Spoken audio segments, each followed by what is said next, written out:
5ই August 2024 বাংলাদেশের প্রধানমন্ত্রী শেখ হাসিনা তার পদ ত্যাগ করে দেশ ছেড়ে পালিয়ে যায়।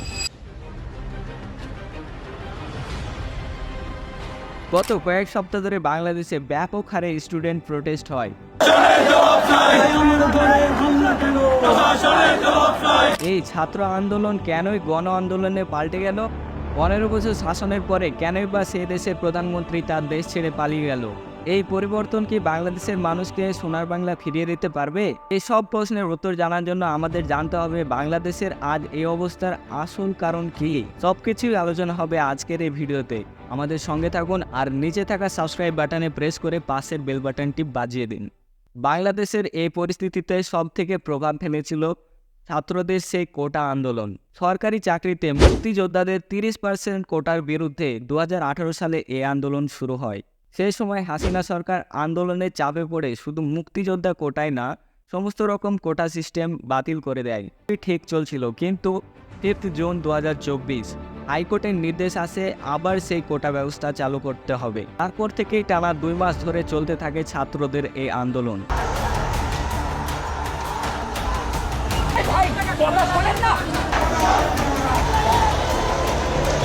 শত শত প্রাণ যায়, রক্তাক্ত হয় অনেক ছাত্র।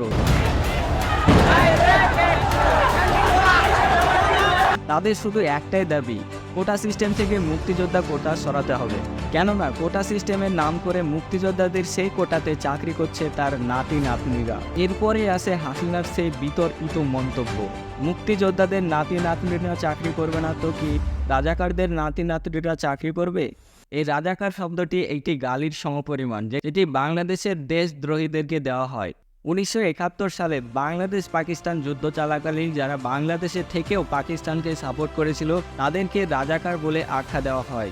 গত 2 মাস ধরে যার মুখের দিকে তাকিয়ে ছাত্ররা আন্দোলন করছিল, এই উক্তির পরে তাদের সব আশা ভেস্তে যায়। এবং আমরা কিন্তু কোটা সম্পূর্ণ বাদ দেওয়ার কথা বলতেছি না, আমরা বলতেছি সংস্কারের কথা। এর ফলে ছাত্র আন্দোলন গণ আন্দোলনে পরিণত হয়।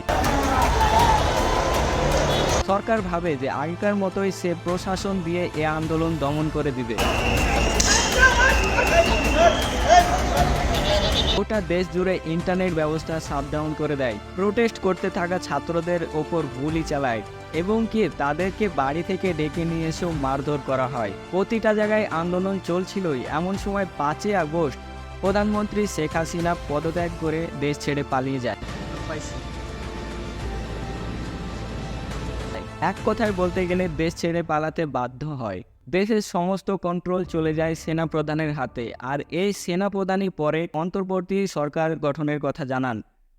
বৈঠকের পরে অন্তর্বর্তী সরকার হন মোহাম্মদ ইউনূস। প্রশ্ন একটাই, নতুন সরকার এসে আগের মতোই কি বাংলাদেশকে তার সোনার বাংলা ফিরিয়ে দিতে পারবে? গত কয়েকদিনে দেখা যাচ্ছে ছাত্ররাই দেশ চালানোর আওয়াজ তুলছে।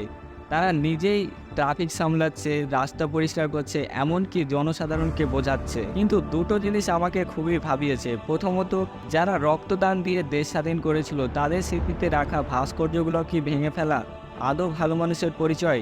কমেন্ট করে জানাবেন। আর 2 নম্বর হলো, হাসিনা পার্লামেন্ট ছাড়ার পরে প্রোটেস্টাররা পার্লামেন্টে ঢুকে গিয়ে ভাঙচুর করে এবং কি লুটপাটও করে। এই জিনিসটা আমাকে খুবই খারাপ লেগেছে। আমি ছাত্রদের উদ্দেশ্যে একটাই কথা বলবো, হিংসা দিয়ে মহৎ কাজ করা হয় না, আর মহৎ কাজ করতে গেলে বলিদান দিতে হয়। আজ বাংলাদেশের যুব সমাজ তারই প্রমাণ দিয়েছে। আমাদের পুরো নজরই থাকবে বাংলাদেশের ওপর, কেননা বাংলাদেশে আজ নতুন সরকার এসছে। সেই সরকার কি পারবে তার দেশটাকে ঠিকমতো সাজিয়ে নিতে, তার যে জনগণ তাদের দাবিটা পূরণ করতে? এ বিষয়ে আমাদের চ্যানেলে আরও ভিডিও আসতে চলেছে। আপনি যদি আমাদের চ্যানেলে নতুন হয়ে থাকেন তাহলে কিন্তু অবশ্যই সাবস্ক্রাইব করে রাখুন। এতক্ষণ আমার ভিডিওটি দেখার জন্য আপনাদের সকলকে ধন্যবাদ জানাই। পরবর্তী ভিডিওতে দেখা হবে, ততক্ষণ ভালো থাকবেন।